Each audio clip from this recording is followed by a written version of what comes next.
Halo semuanya, selamat datang di channel yang tidak layak untuk dihina ini. Sebelum kita mulai, atur posisi santainya, seruput kopinya, dan mari kita berhayal. Setelah Lin Tian keluar dari paviliun alkemis, dia pergi mencari penginapan yang ada di kota, dan kemudian dia memesan penginapan itu selama 1 bulan. Dia tidak banyak berbicara, dan kemudian langsung masuk ke dalam kamar penginapan itu. Lalu dia beristirahat, dan hal yang terjadi hari ini telah membuat dirinya merasa sedikit lelah.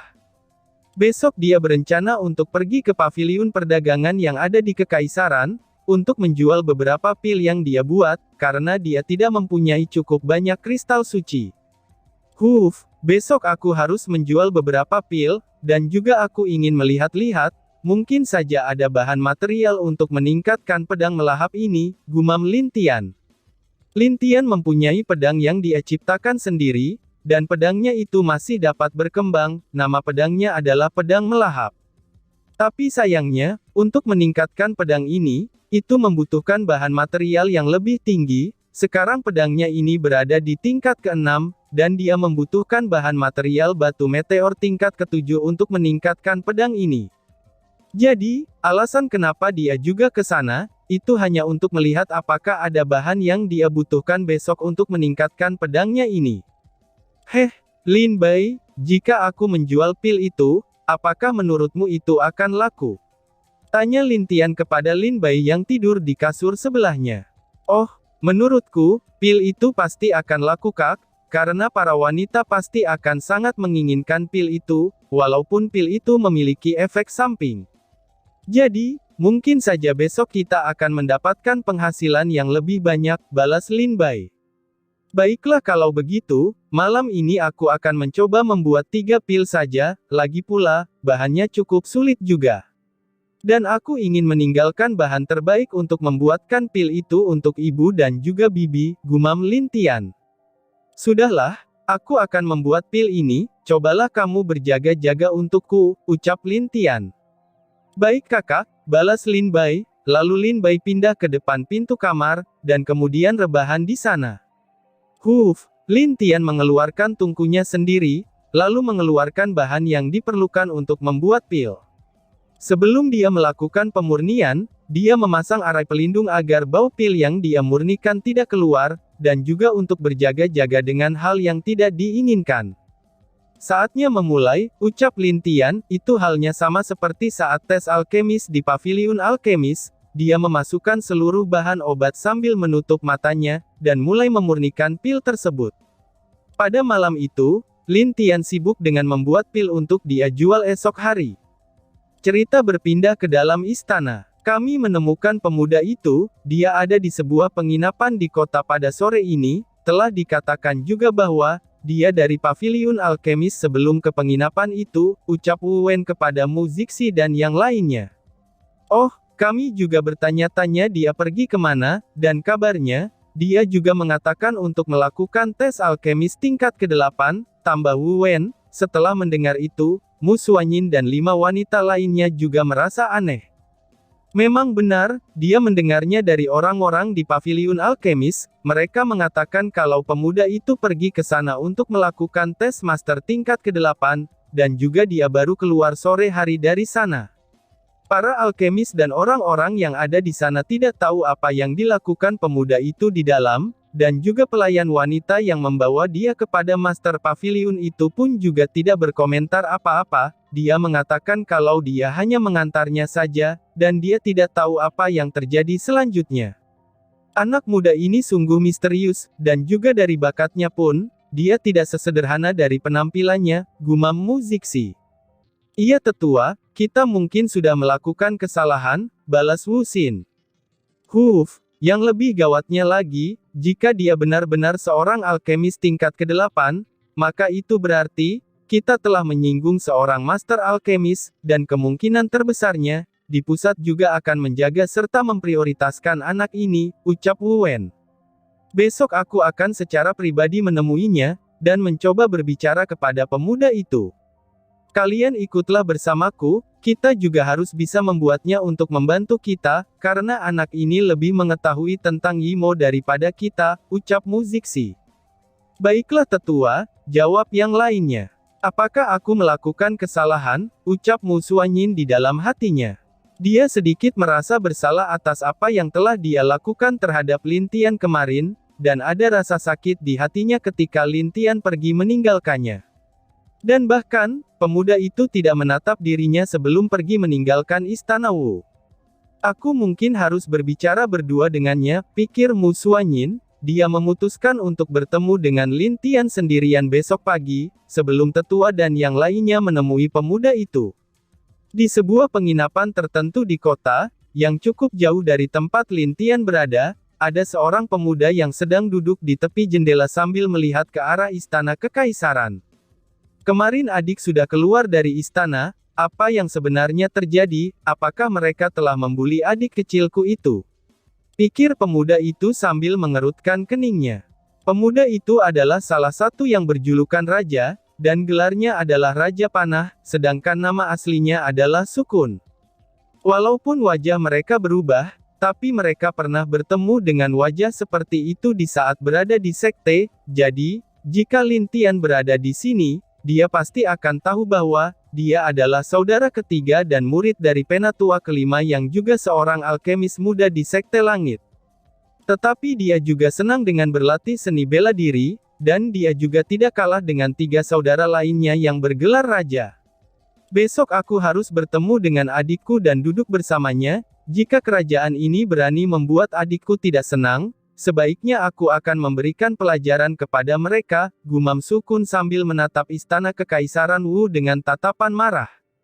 Keesokan paginya, Lin Tian telah selesai membuat beberapa pil yang menurutnya layak untuk dijual hari ini, dan kemudian dia membersihkan dirinya, lalu bersiap-siap untuk pergi ke paviliun perdagangan yang ada di kota kekaisaran Wu.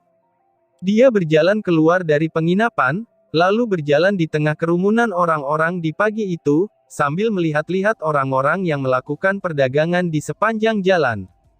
Di depan sebuah restoran, dia berhenti dulu untuk sarapan sebentar, dia kemudian masuk ke dalam restoran itu, dan disambut oleh pelayan yang ada di sana. "Halo Tuan, apa yang Anda inginkan?" tanya pelayan restoran itu. "Apakah di sini masih ada meja yang kosong untukku? Aku ingin makanan terbaik di sini," tanya Lin Tian kepada pelayan tersebut. "Oh, ada Tuan, silahkan Tuan," kata pelayan itu dengan sopan. Melihat restoran ini sangat ramai di pagi hari, Lin Tian menjadi penasaran kenapa restoran ini bisa seramai ini. Pelayan itu terus membawa Lin Tian ke meja kosong yang ada di ujung ruangan dekat jendela, dia mempersilahkan Lin Tian duduk, lalu pergi untuk menyiapkan makanan yang dipesan oleh Lin Tian. "Wah, pagi ini sungguh ramai sekali di kota," ucap Lin Tian kepada Lin Bai yang sedang duduk di jendela. "Iya Kak, mungkin ini semua karena acara pertandingan yang akan digelar 3 hari lagi," balas Lin Bai. "Pertandingan antara Kekaisaran Wu dan 2 kekaisaran lain akan diadakan 3 hari lagi dari sekarang, sejak keluarga kekaisaran dan juga Sekte Es tidak tulus kepadanya, akhirnya dia memutuskan untuk tidak ikut campur dengan urusan mereka, dan hanya mencari cara lain untuk menyelidiki masalah Yimo itu. Kenapa dia tidak bisa mengatakannya kepadaku, padahal aku telah memperlakukannya dengan tulus," gumam Lin Tian. Ada perasaan kecewa di matanya terhadap perilaku Mu Xuanyin, entah itu perasaan apa, Lin Tian merasa sangat sedih dengan sifat wanita itu yang tidak jujur kepadanya. "Hei pelayan, siapkan tempat untuk aku, dan untuk teman-temanku duduk," teriak seorang pemuda. "Maaf Tuan, restorannya sudah penuh, jika Tuan berkenan, Tuan bisa menunggunya sebentar," jawab seorang pelayan wanita di sana. "Apa, kamu menyuruhku untuk menunggu? Apakah kamu tidak tahu siapa kami?" ucap seorang pemuda yang memarahi pelayan wanita itu. "Maaf Tuan, di restoran ini siapa yang datang pertama, dialah yang akan dilayani, kami di sini tidak pernah memandang status dari siapapun Tuan," jawab pelayan wanita itu. "Oh, benarkah? Aku dan saudaraku bisa menghancurkan restoran ini dengan mudah, kami berasal dari Sekte Ular," ucap pemuda itu, Mendengar bahwa pemuda itu berasal dari sekte ular, pelayan itu mengerutkan keningnya. Memang benar, sekte ular tidak perlu ditakutkan untuk restorannya, karena di dalam restoran ini terdapat orang yang cukup kuat. Tetapi masalahnya, jika murid sekte ini mengatakan kepada sekte tingkat satu lainnya, dia tidak akan memandang mereka di matanya itu, tetapi dia memutuskan untuk tetap pada pendirian yang dimiliki restoran ini. Dia yakin tuan pemilik restoran ini akan mengerti, dan juga dia tahu sifat yang dimiliki tuannya itu. Maaf tuan, kami benar-benar tidak bisa, jika tuan memaksa, aku akan memanggil tuanku untuk berbicara, balas pelayan wanita itu. Mendengar pelayan itu ingin memanggil pemilik restoran ini, itu membuat mereka takut, karena mereka tahu orang yang berada di belakang restoran ini, dan orang itu tidak dapat disinggung oleh mereka. Walaupun sekte mereka kuat, tapi restoran ini memiliki pemilik yang kuat juga, dan bahkan, mereka sudah ada di berbagai tempat di benua timur, itu membuktikan bahwa, pemilik restoran ini bukanlah orang biasa.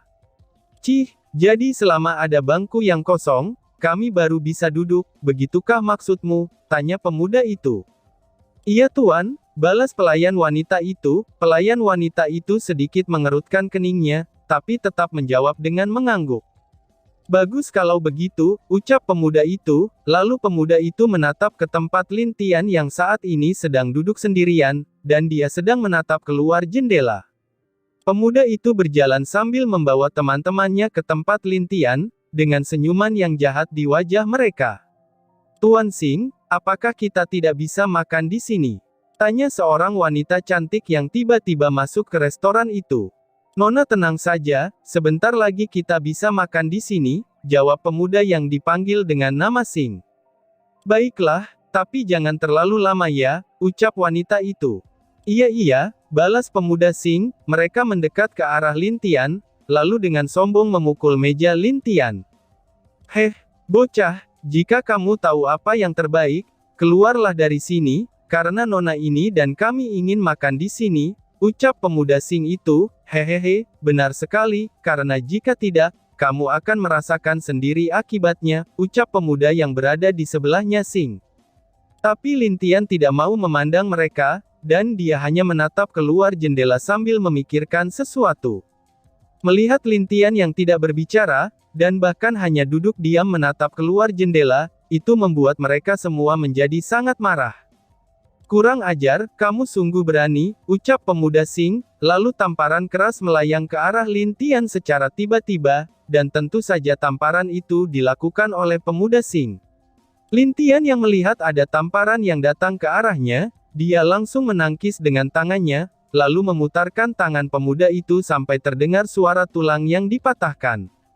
Krek! Ah! Pemuda itu berteriak keras setelah tangannya dipatahkan oleh Lin Tian tanpa sadar. Memangnya aku salah apa, sampai-sampai kamu ingin menamparku? Pergilah, aku sedang tidak baik-baik saja saat ini, ucap Lin Tian dengan acuh tak acuh. Tuan Xing, apakah kamu tidak apa-apa? Tanya wanita itu yang melihat pemuda bernama Xing dengan suara yang lemah lembut. Aku baik-baik saja nona, jawab pemuda Xing sambil menahan kesakitan. Melihat pemuda Xing itu terluka, wanita ini dengan marah berteriak pada Lin Tian. Kamu sungguh kurang ajar, berani sekali kamu melukai murid sekte ular kami, apakah kamu tidak tahu siapa aku? Teriak wanita itu, oh, sekte ular ya. Apa peduliku tentang dirimu?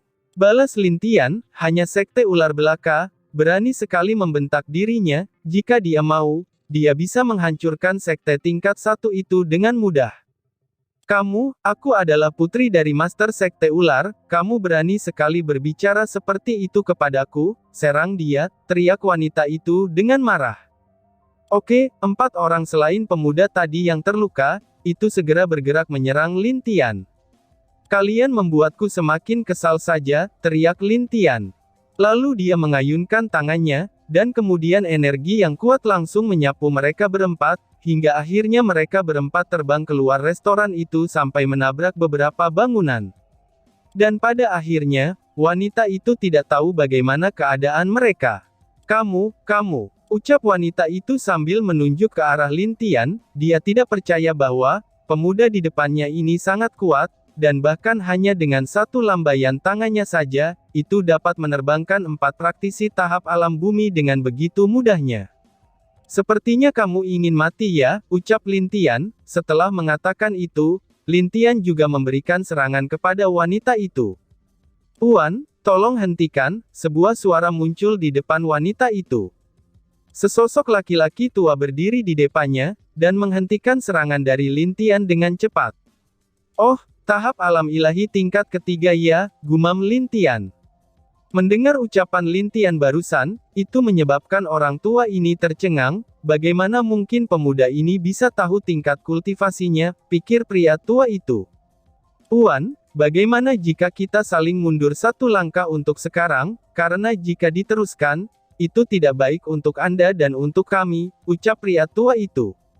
"Memangnya kenapa jika itu tidak baik untukku?" tanya Lin Tian. "Tuan, Anda akan diburu oleh Sekte Ular jika Anda melukai putri Master Sekte kami. Master Sekte kami adalah seorang praktisi yang berada di tahap alam abadi. Apakah Anda sanggup menanggung kemarahan seorang praktisi di tahap alam abadi?" jawab pria tua itu dengan penuh senyum di wajahnya.